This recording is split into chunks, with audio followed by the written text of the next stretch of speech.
Welcome, everyone, to the Dealmakers podcast, where we break down the strategies of top producers. So today, we're going to sit down with Mike Murray.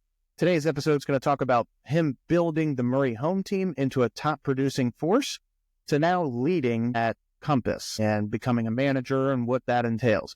Mike knows what it takes to win in this industry, and we're going to talk deal making, leadership, and where the market's headed.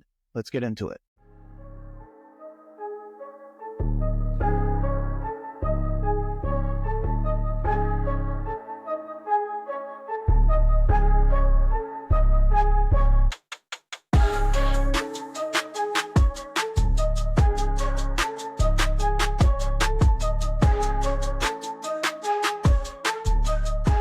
Welcome, everybody. I got with me today Mike Murray, our fearless leader at the Compass Annapolis office. Mike, I appreciate you joining me today and sitting down to talk with other deal makers. So you've got a pretty interesting background, and I want to highlight that for our listeners and for the people that are going to be watching the podcast on YouTube. So give me a little bit about your background. You didn't actually start in real estate sales. Not in real estate sales directly, but in 99, I was living in California after a few years of college and decided to move back home to Maryland. And at the time, my father was kind of starting and running a small mortgage brokerage in Calvert County with my sister. And they were a tie-in lender with a builder down there called Merrick Homes. And he was partnered with all the partners over there at the builder. And he said, hey, come work with me and we'll show you the ropes and teach you the business. I had absolutely zero interest in it. I don't know if you've ever worked with family before. It's usually not recommended. Little challenge. 9 times out of 10, it works out and it's amazing. Learning how to is really tricky. He is an amazing man. He's a great boss. He's been in the mortgage title industry since like the late 60s. So knows a million people. And that was like the run up to the housing crash, 2000 to 2005, where loans went from, 6.5%, 7%, kind of where we are right now, to all of a sudden, you didn't even have to fill out loan paperwork. It was such a wild west around 04, 05. The banks from New York would come down and say, if you just fill out the application, don't ask for any verification of anything. Run it through our little automated system, and if it says yes, it's approved. And that's a lot. Yeah, it got really, really shady. Not us, but the market in general, and that's kind of what led to the crash. So, yeah. Well, I've seen The Big Short and got a pretty good idea. Around in real estate by that, but I lived through it. It's a great reference. I'd recommend to anyone in this business to read the book. I've seen the movie; it's awesome. The book is way more detailed. And you'll finish that book, and I'm not a big reader, to be honest, but that was one that I read in like 2 days. Yeah. Each one time. Just because I lived through it. And it really opened your eyes to this is because of Wall Street and because of all the derivatives and different, programs that they were trying to make money off of. It was really wild. So what happened? What made you change from, mortgage lending to deciding, all right, let me try my hand at selling? Was it the crash, and did that kind of reset your mentality? 100%. The crash, and Melissa and I got married in 2003, and she was a social worker. She wasn't happy with her career, and I said, we were working. Do you remember Bernie Schultz? She had a brokerage in Eastport. She had a subdivision that was tied into our builder. We were doing the loans for her. Okay. And she's just an amazing professional woman, probably at the time in her mid-40s and raising a family around the business. She did a lot of new home construction sales for Mitchell and Best and K&P builders all throughout PG County. And I was like, you should go meet with Bernie. She's awesome. And she might give you a referral for, hey, go into this business, or hey, call this lady. And instead, Bernie hired her right on the spot. And this was at the end of 2003. So then we got married, started having kids, and I just started helping Melissa on the side, doing open houses for her, that sort of stuff. And when the crash eventually happened, we had to close our doors at Patuxent Mortgage, unfortunately. And I was like, shit, I got to go get a job. And it's not going to be in this business. Yeah. Because the world's changing, and the job market at the time was literally impossible. Right. So we sat over a bottle of wine one night, and I was like, I'm going to work for you for 6 months and figure out how to make your business better, do the things that you don't know how to do, like marketing, and I'm more math oriented than she is. Just trying to get her business more up and running and more legitimate full time. We just crushed the volume that year, just despite the crash. Like we got into short sales and brief closures, just literally doing anything we could to find deals. So we look back like a year later and we're like, well, this is working. I'm not joking. I was literally going to do it for 6 months, and if it failed, then go on to Indeed.com or something and try and get a job in a mail room. Or I don't know. It was a terrifying time to have 2 little kids. I got to imagine. I mean, the market right now is in it's in an interesting space. I think it depends on where you're at and where your personal book of business is, but it's not nearly what 2008, 2009, 2010 was. There was a fax we got from, it was Chase that was like, all the loan funding as of tomorrow is canceled, effective immediately. And we were like, wait, what's happening? Part of their people laid off like 48 hours later. So we couldn't even get loans that were in process closed. It just stopped. And then it kind of came back up maybe 72 hours later. Dust kind of settled. And then it was only FHA and VA. Conventional loans were just gone. Jumbo loans were gone. It was really weird. We didn't have an FHA license as a lender. Right. So we were just out in the water. Damn. So that 6 months turned into, you know what? Let's do this full time. Let's do it together. Yeah. And we were able to, like, maybe 4 or 5 years in a row, I wouldn't say double our volume, but, our volume went up dramatically, kind of in tandem with the market catching its breath and recovering as we were getting better at what we were doing. So, you guys, when did you officially become the Murray Home Team? We started calling that officially when I was still kind of her part-time assistant. I was still working at the mortgage company. Okay. And we said, hey, we should brand this as ourselves so that we can take it with us, because we know everybody moves. Let's just get one name, make that the household name, and then when we move, no one will ever know that we're at this brokerage or that brokerage. That makes sense. It's a good branding. It's been helpful. What about, was there a moment where you had your first big win that kind of set the table for, we're going to be able to do this for a while? And, we built up a trust level and reputation with the market or the community, and this is where we've made our name. Great question. I don't know if there was one specific deal, or I think it was probably like the beginning of 2011. We just had our 3rd kid, and I remember going, I think we're going to make this. I don't know why. It wasn't one particular deal, but I just remember, like, I think we're smart enough to be able to do this. And looking at the competition we have in the marketplace, where we had a great reputation, because I was doing a lot of loans for people, so they trusted me. Everybody seems to like Melissa, and I remember vaguely, like, around the house turning 1, being like, all right, we're going to make this work. Like, I'm never going to have a job again. Well, now here I have one. You know what I mean? Yeah. All right. I think we can actually make this happen.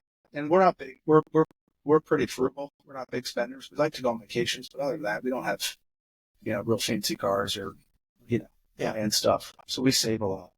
And a lot of that's because of the crash and scared a lot of us, of course. So as long as we make a certain number comfortable, and usually we make more than that, which is good. That's a good thing.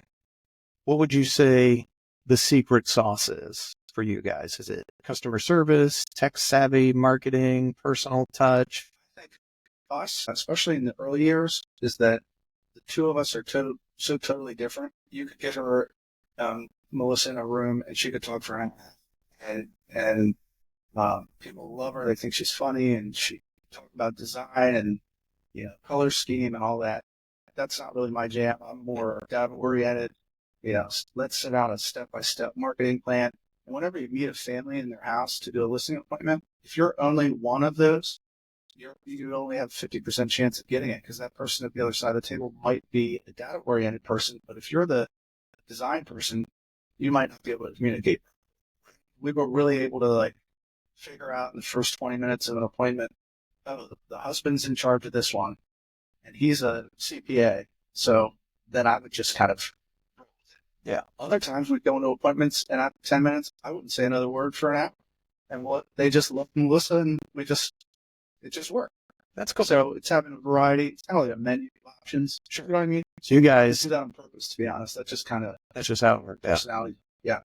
See, when you guys started the Murray Home team, you guys became pretty well known.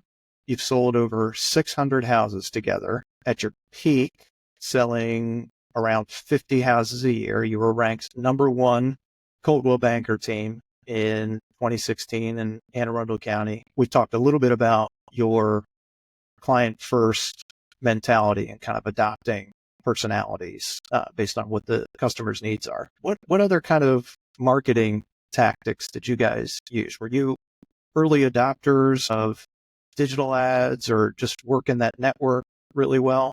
If you try to sell me something to get leads, bought it. Yeah. I tried everything. I'm not joking. I was like, try everything once. I tried the crazy website with the automated leads. That didn't work. I tried the sending video text messages. That didn't work. I tried the rider with the QR code. Oh, yeah. That didn't work. I paid everybody over because I'm like, one of these will, and they usually don't. Yeah. But I tried all of it. Zillow was very effective for us in the early years. Then there was only one agent, and in general, they were buyers. They were ready to buy a house right now. And we had great success for 3 or 4 years. Then they got greedy and changed their whole business model. It just kind of turned you off. Yeah, I get that. They'd send it to you, me, and Betty Batty, and then all three of us would have to fight over it. But we're all paying. Exactly. So in my research, it says 65% of your deals have come from referrals or past clients. That sound about right? Yeah. Okay.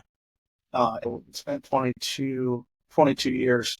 The first handful of years was definitely more Zillow leads or open house or, some of the originating kind of client access. But after that, once we had enough settlements that we were getting referrals or repeat clients, that's where we were. I think in a perfect world from here on out, I don't know that Melissa's going to spend much money on any kind of like real advertising other than advertising her clients' listings. What's one of your favorite deals that you've ever done? Well, a couple. One was my dad's house in Serena Park. He was moving to Delaware, and we got multiple offers on it. One of my best friends from high school, him and his wife had wrote an offer on it, and we just made it work. And now they live 3 houses down from me, so not bad. Everybody was happy on that one. And then we've had some really amazing, like high-end properties that are great stories or can be. But I've got one. What is that? Oakland. What's that condo over in Bay Hills?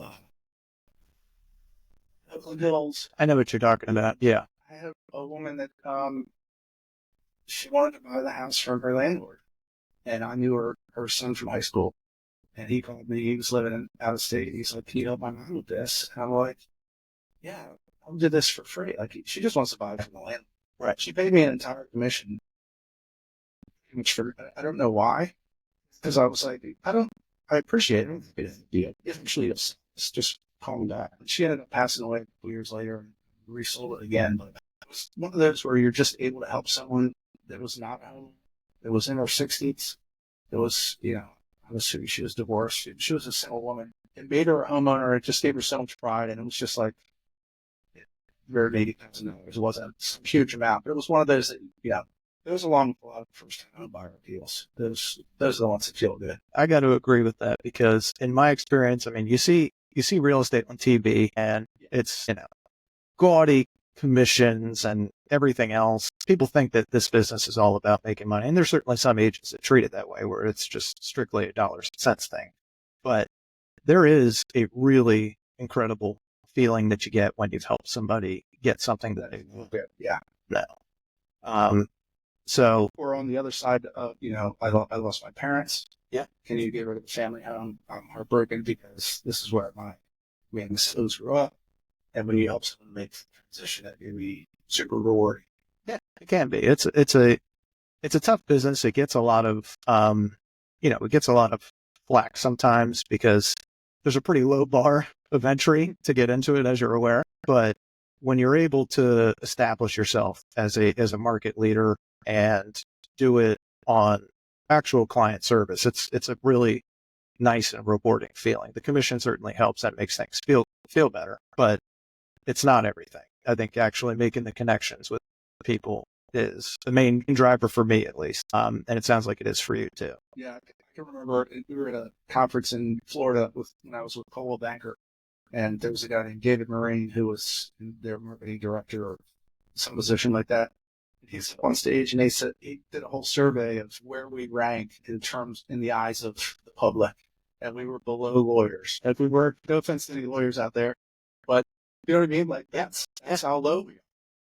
No one thinks highly of us. No one thinks we do anything. It's easy money. We drive fancy cars, and we barely ever work, which just could not be farther from the truth.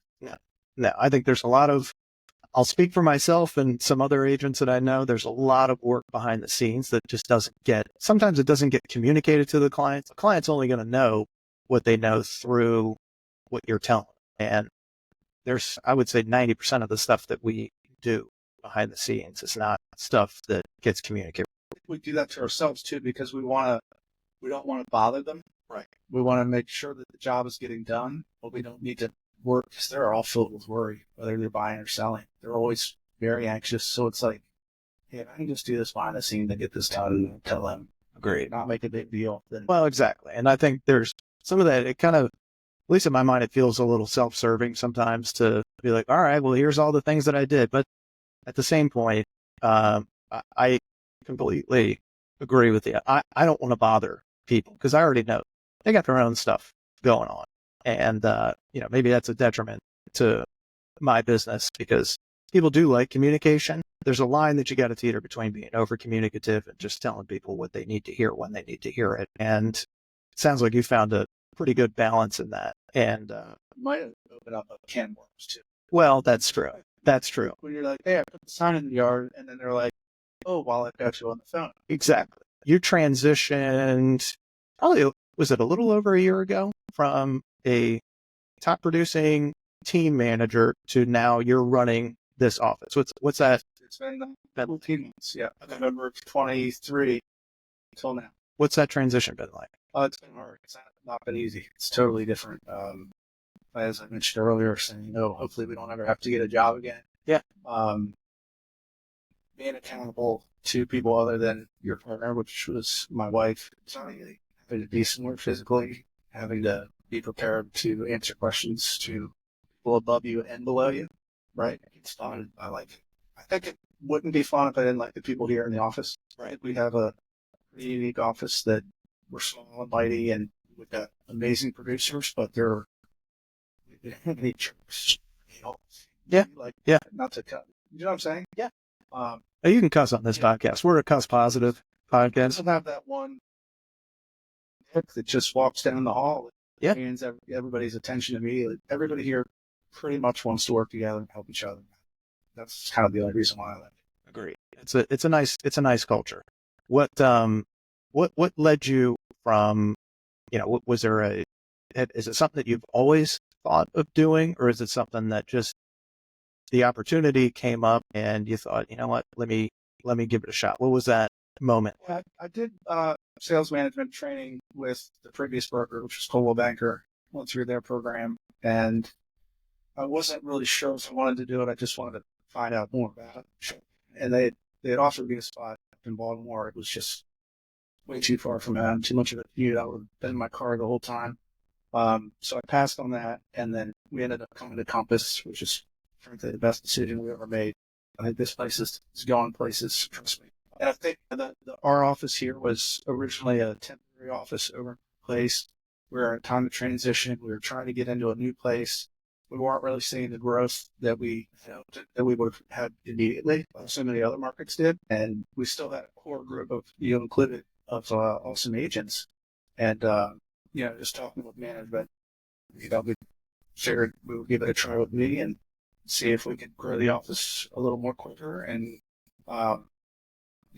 kind of get us on the map where we want to be. I think we're headed that way. You got to interview Nikki, our first manager. Oh, yes. She's amazing. She'll be a great interview, but she's incredible with making contacts with the agents in the community. And again, going back to us not having any dicks here, people seem to be interested when you call them and say, hey, would you be interested in talking about Compass and talking about joining? So the goal is to have this place like a running machine. Yeah. In my eyes, like mid-2026. And I think we're a lot further along on that. Yeah. I would agree. I think in terms of team building and organization building, culture is one of the most important things, probably the most underestimated thing about it, because you want producers, you want to hit the numbers, and I don't know if this is the case for your role in managing this office, but you have certain quotas that you got to hit. And so you got to find that line between, am I going to sacrifice the personality, the environment of the office for numbers, or am I going to be able to provide the tools, the knowledge, the network that my agents need in order to build their business so that we can hit those numbers? That's got to be a tough job to try and manage and mentor agents. As you know, agents are notoriously difficult to work with, the wrong way to put it, but you're in real estate and you're running your own business.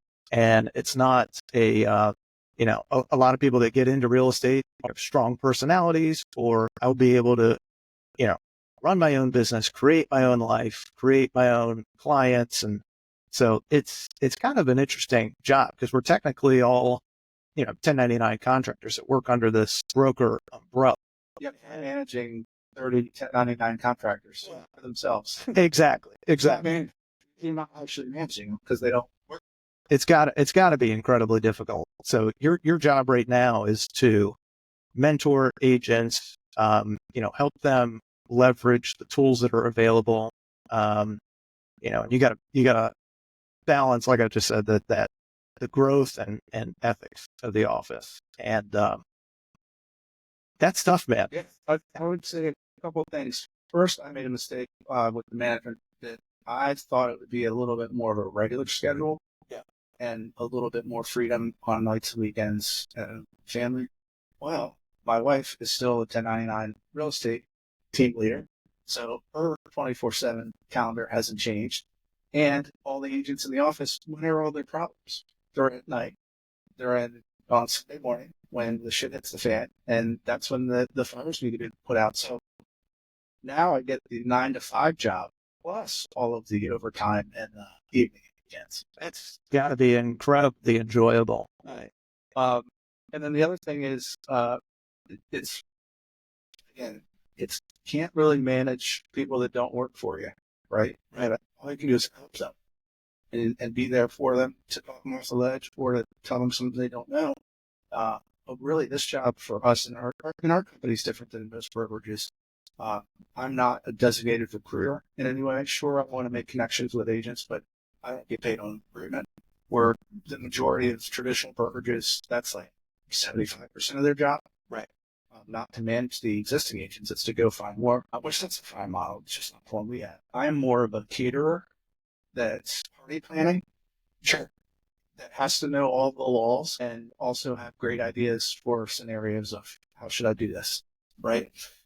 I'm good at party planning and I'm not good at catering. And I get shit for it all the time from Alyssa when she's like, you only got 2 bottles of wine? That's for me. Nobody wants Capriati's cheesesteaks. So I'm like, it sounds good to me. Yep. You know what I'm saying? So that's a learning curve for me, and I'm working on it. But well, I think you're doing a great job, man.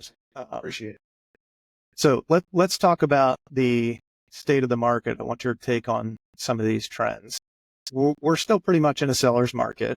We're seeing pretty good demand, low inventory. Medium home price is up 5% year over year. Luxury waterfront properties are in record high demand. what is your advice for sellers in this kind of market? It is, again, I haven't done it forever, but I've been doing this for a while. And it's nothing like '08 and '09 when everything was so bad. But it's about as bad as it can be for buyers right now with the way that rates are and the limited opportunities with low inventory. Here in Annapolis and Annapolis, if you get out of Northern Virginia and DC, it's a lot slower. Things are sitting on the market longer. People are doing more price drops. So it is kind of pocket to pocket. That's something that you always want to talk to your realtor about what's going on here in our market. And it can even be as localized as Smyrna Park versus Annapolis. You know what I mean? Right.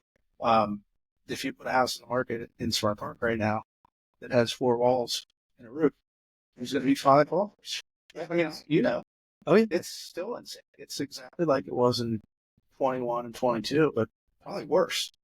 And every time you have like 10 buyers, there's still 9 losers. They're still on the sidelines. So when the next one comes on, boom, they're fighting over that one. So it's super unhealthy for buyers. I would say sellers, if you have somewhere to go or you know where you want your next step to be, I would have no problem selling right now. And I mean, me included, argue with Melissa about it pretty regularly. Like we would hit an absolute home run if we sold right now. Will it go up more? Maybe. No one's ever going to time the top. No, it's something that we get asked pretty much all the time. I know you have a bunch of clients that in the past have been like, all right, am I buying it high? Am I buying, should I get out at a certain time? We don't have crystal balls. I can't tell you what the future's going to be. What I can tell you is that right now, this is what the price is going to be for this house. It might fluctuate over time, but generally, some aspects of real estate, a lot of aspects are like the stock market. You invest now, you hold on to it for a while. Chances are it's going to be worth more. Unlike the stock market, if you list something now, it's not going to go up in value as it's listed. It's only going to go down if you've overpriced it. So pricing is a big conversation right now. Fortunately, if you're in the right pockets, it's pretty hard to overprice something right now in this market. For those buyers that are out there competing, what's your advice for them or for their agents to be able to secure something in those multiple offers? Cash from your parents. That's number one. Most of us don't have that option, so you want to try and to trim the contingencies as best you can. Being an informed buyer that knows what they're looking at when you have a one-day opportunity to see a house and you've got to make a decision that night. That's a lot of stress. I bought my first house in 2001, and I think I went to it 3 times before we wrote the offer. Yeah. Over a 2-week period. And then I took my dad, you know what I mean? Like, sure, you don't have this opportunity. You walk into it on Thursday, and the deadline is 8 o'clock Thursday night. So you really have to know what you want. You got to know the lifestyle, the location. Yeah, and make sure that agent that you have is someone that knows what they're doing, because that's where when you waive inspections on a place that needs to be inspected, there's going to be a problem, right? When you're waiving an inspection on a pretty new house, it's usually not a problem. You know what I'm saying? I just think that the knowledge of, what are the HVACs look like? What does the kitchen look like? What's this going to cost me? If everything in this house goes wrong, what's it going to cost me out of pocket? And your buyer should know that or have a good feeling. So Annapolis is a pretty strong market. Fortunately for us, we're, I call Greater Annapolis Anne Arundel County. So we're right on the suburbs of Baltimore, we're a suburb of DC. We've got government-driven employment, boating lifestyle, proximity to 2 pretty major corporate hubs and government hubs. Real estate's always evolving, but we've always got that kind of cushion there in that protection because we're constantly changing administrations. There's constantly big business around us. So fortunately for us, there's always some kind of employment option for most of our residents. What are Compass's digital tools that can help buyers and sellers in the future if they are thinking about making a move sometime in 25 or beyond? The best thing we have is the collections, which automatically repopulate as new listings come on. People that would be buying at least for me, if someone was going to say, yeah, I think I'm going to look in the end of the summer of 26. Yeah. I'd say, well, let's get a collection going right now, because you need to see what is available and what it's going for, so that when we get around to the spring of 26, you're well versed in like, oh yeah, a 4-bedroom in Chartwell goes for $950, and the last three all have gone under $1 million. This one's $1.1 million, so we know it's probably overpriced because you've paid attention. You don't want to just start paying attention the 30 days before you're ready to write off. Putting that legwork, pre-approval is paramount these days, because again, you want to have as few contingencies as possible. And we have smart lenders around here. We've got really bad ones too. But if you get hooked with the smart ones, they'll walk you through, well, hey, you can buy this without selling your existing house. Maybe you don't want to, but here's what it would look like. Because you might have to write an offer that way, right? So those are the big things for me, is get that collection, and collection, so anyone knows, it's just a digital search that we do through our platform that gets emailed out to you and goes to your app. And Compass just made news within the last few days rolling out Compass One, which I think is their newest tool for having, any client has all their information kind of in one place. Do you have any insight on this Compass One tool? Yeah, it's going to be game changing for our agents and clients. I really believe that. It's kind of the thing that I've been hoping for the last 15 years or so while in the business. For starters, Compass is unique in that all of our tools are on one login. So our platform has the ability to search similar to the MLS. It has our contract writing system. It has our back office stuff where we send our documents to how we get paid, I guess is what I'm trying to say. And then, of course, our CRM, all rolled into one, where most companies, they have a CRM over here, and then they have a contract writing system over here, and an e-signing writing system over, like it's all disjointed. Compass One does is put all that, kind of all those programs that we have that are all tied together already, it puts it onto the app so that they can see on the consumer end what's happening. So it'll have their home search. It'll have all documents that we've ever dealt with them on. It'll have a checklist or timeline of events of things that are going to or have already happened. Nice. So they can just open this and go, oh, the appraisal was on Tuesday, and Mike has sent the comps to the appraiser for pre-review. And that's all. So going back to what we're saying about not saying what we do, right? This kind of, it's going to help show them what we're doing on a daily basis. That's genius. And then the document collection, I think too, that portion of it is going to be awesome, because it's all, they'll have their contract, their buyer agreement, their home inspection, their appraisal, all right there, and it doesn't go away. So 4 years from now, when they're like, hey, we've grown out of this house, they're going to open up their Compass app to look up their old contract and go, oh, I got to call Mike. That's incredibly smart. That's something that I didn't take the credit, though. Take the credit. In your opinion, with that Compass aside, what makes a great agent today? A communicator, number one, someone that's trustful and honest, and that is literally driven to helping you as opposed to driven to making money. Those are one of the keys for me. You can do this job by working 22 hours a day for 7 days a week and sleeping 2 hours and pulling your hair out.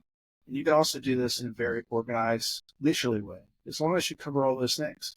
If you have a system in place that makes you aware of all the different changes or new listings or changes in listings, as well as where your documents are, you can do this in a 40-hour work week very, very well.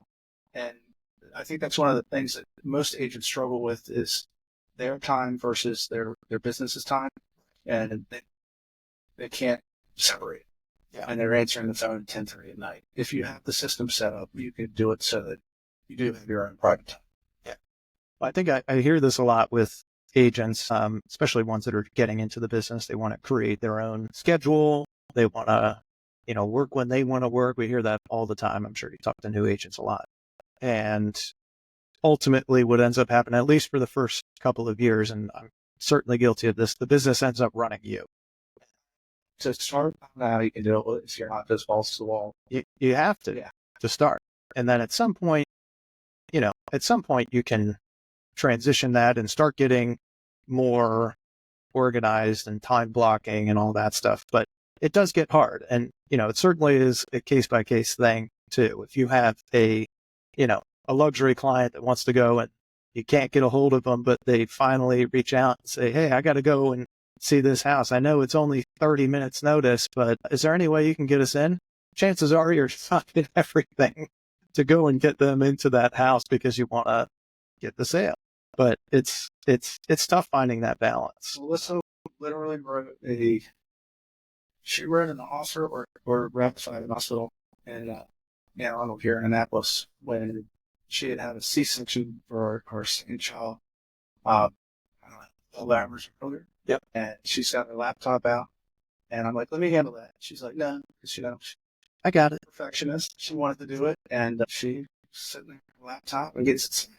And then, like, I don't know, months later, we're talking about it at the office, and like 4 other women were like, oh yeah, I wrote a contract in my baby. I was having contractions, and I'm like, this is crazy. It's incredible. But that's how most of us are. Once you get the taste of entrepreneurialism and the ability to work for yourself, you know that the results are based on your effort. And yeah, should people be doing that? No, that is a reality. It is a reality. I get it. And there's every other scenario, whether you're on vacation or, But yeah, I've experienced that many times when you're on vacation, but you're not really on vacation because you're scared to leave the phone behind. Yeah, I get that. So curious what your thoughts are on the future of real estate with AI coming into the picture and becoming kind of a staple of pretty much every app and company now. Does that mean that we're going to have a lot more data-driven pricing? Does it mean we're going to have a lot more virtual tours? I think traditional real estate still matters, but what do you see the future of it being? Is it going to be a lot more tech-driven, or relationships and networking still going to matter? Everything's going to be more tech-driven. I'm smart in saying that. It's just the world that we're in. The virtual tours, I can imagine, with VR goggles, that exists now. Nobody really uses it. They missed a window with COVID where that could have been really effective. I don't think it was really in the hands of the public really at that point. I do expect that to happen more and more. One of the best things about, I'm just to brag about my wife, she was a social worker before doing this. So she had her LSLC, I think that her ability to help people and talk to people and listen to people, do you know what I mean? Yeah, that can't be done by computers. That's true. It just can't be done. So are some homes going to sell virtually with no human contact or interaction? Probably not too far off in the near future, but I think we'll be able to protect more than 3/4 of all the transactions. We'll have live people holding someone's hand, taking them house to house, through the inspection. A robot is not going to want to hear your shit. So I second that, man. I second that. I don't think that's wishful thinking. I think that's the truth. It's the one thing that you're going to buy. You still go to a car dealer and deal with a car salesman, right? True. You go to Carvana in 2 seconds and buy any car, and nobody does it. That's a good point. How that would skip over to the biggest investment you ever had. Well, I got to imagine that AI and technology will continue to get better, but I think it's going to maybe help us do our jobs easier. I don't think it's going to, I think it'll present some challenges. Like you said, there's going to be some brokerages that pop up that are AI only or some kind of virtual sale or whatever. But I think that what we realize is there's always going to be a need for people, especially during COVID and trusting and relying on relationships and stuff. You saw a lot of sight unseen sales at that time.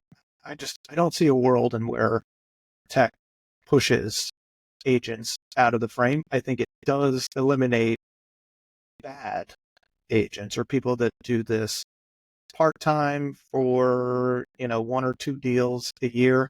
I think those people probably get pushed out because they're not going to have the access and the tools that the agents that do this as a career. I agree with you. I think the ones that embrace the technology and dive headlong into it, are going to take advantage of it and leverage it to keep growing. Yeah. All right. So I'm going to get into rapid fire questions here. Ready for the delete button that you mentioned earlier. Biggest deal you ever closed? Biggest deal we ever closed was on Millville Road. I think it was the largest volume, but Melissa had the listing and I had the buyer, and it was like 2.5 million. Nice. It's a good payday. And we were very close with the buyers and very close with the sellers, so it was a big happy deal. Toughest negotiation you. I think to deal with Melissa. Anything on a real estate deal that was like either an impossible seller or buyer that just would not budge, or The seller that another, just real quick, I'm sorry, I know we're rapid fire. We always joke that if it was, and this was a few years back, prices aren't quite so high. If it was over 700, Melissa was doing it. Yeah. Something smaller or meaningless or a lot. She's like, yeah, it might be this shit. That also included assholes. So occasionally we would get clients that just gave me the runaround, gave me too much trouble, and I would go, look, just let me take them, and you move on to the next one, and I'll let him yell at me for a couple of weeks, and then we'll move on. And this guy owned a brokerage in New York, and he was retired. So, all the trends and technologies had passed him, and he just thought he was the smartest guy in the world. He was just a total hard hitter, and he had a wife that she just said no to every single thing I said. I don't know why they hired us. I'm being honest. I would say, this is what I think we're going to do. And they'd go, no, that doesn't make any sense. And I just butted heads with them. And we from the end of the contract, something failed. I was wrong. Everything in this is wrong. Deal comes over, digs up the septic. It's completely shit. So it ended up closing. And I remember being like, actually closed after, and it was solid. It wasn't like it is today. It was like a 5-month ordeal. oh my God. So, No, that's all right, man. Challenge. when you have people like that, it sharpens you. Oh yeah. Right? And it makes you appreciate the clients that you love, that are easier to deal with, that want and follow your advice and instructions. 100%. It's a gift when you get the people that are trust your expertise, trust your guidance. And they're like, listen, and I've had a few of those. I've been very fortunate to have a few of those that have been like, man, this is your world. This is what you're doing. You just tell us what we got to do to get this place sold. We'll do it. It's not all the time. Most people have their own opinions on what should work and what doesn't. But that's a fun one. All right. One piece of advice for agents looking to break into the luxury space. Whether you're new or semi-experienced, I would try and find a mentor that does that kind of business regularly, whether that's someone in your office or even someone out of market. You need to have an example of what and how to do it. There's plenty of people here that do it in our office and in the marketplace. Make yourself available to host their open houses. Make yourself available to run their errands. Yeah, kind of work for free a little bit, because when you get a relationship like that, sooner or later that person will probably need you, or be, hey, Shane, can you go? And you're like, yeah. And then all of a sudden they're like, yeah, I got this waterfront in Edgewater that I don't feel dealing with because it's too far, and that might change you something. And try and build some experience that way. It's just knocking on the door of a $2 million house is never going to work. And sending them postcards. Well, somebody knocks on my door now. It better be the Amazon guy with the delivery, and if it's not, the shotgun is coming out. Who is here? Even 10 years ago, you could go and knock on somebody's door, and it would be like, oh, yeah, hi, how can I help you? You'd like to replace your windows and gutters? Yeah. Oh my God. So nowadays, it's completely different, man. It's just, if somebody's knocking on the door, they're trying to sell you something. It's no bueno. What do you think? That's a good answer for teaching someone to jump in. Because that's something, honestly, Melissa and I struggled with for years. We would finish, usually 1, 2, or 3 at Coldwell Banker here locally, and average price was like $500,000. So we have units kind of thing, and there were people that were selling 10 houses. They were all $1 million, and we're like, how are we getting? That's where we could really get ahead. And it took us a long long time. And we had friends with waterfront. And we just, I don't know how we did it other than just kind of like working through it. That's something that always is interesting to me. I mean, I think your price point is pretty high for your age.